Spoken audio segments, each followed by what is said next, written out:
চামেলি, আমি বিকাশ বলছি। এখন আমাদের মাঝে কেউ আসবে না, পল্টুকে টপকিয়ে দিয়েছি। আই এম সরি বিকাশ, বাবা আমার জন্য ছেলে ঠিক করেছে, আর কোনোদিন আমাদের দেখা হবে না, বাই। ধোকাবাজ, আমার আইফোন ফেরত দে। শালা ফোন কেটে দিল। শালা চামেলির চক্করে পড়ে সব কিছু শেষ হয়ে গেল। কি না করেছি চামেলির জন্য, সারাদিন পরিশ্রম করে আইফোন কিনে দিয়েছি, শালা আইফোন নিয়েও ভেগে গেল। চামেলির চক্করে জিগরি দোস্ত পল্টুকেও টপকে দিলাম। দেখি তো কে ফোন করলো আবার। আরে এ তো ভম্বল বাবা। হ্যালো। হ্যাঁ বালক, আমার 3,000 টাকা কবে দিবি? টেনশন নিও না বাবা, এক্ষুনি দিয়ে দিচ্ছি। দেখো বাবা, পয়সা চলে গেছে।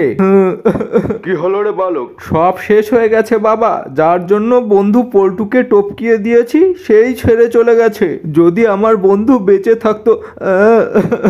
হ্যাঁ বালক, আমি এমন মন্ত্র মেরে দেবো তোর বন্ধু আবার জীবিত হয়ে উঠবে, কিন্তু তার জন্য 2,000 টাকা দক্ষিণা লাগবে। ঠিক আছে বাবা, টাকা পাঠিয়ে দিলাম বাবা, আমার বন্ধুকে বাঁচিয়ে তোলো। ঠিক আছে বালক, তার জন্য তোকে এখানে আসতে হবে।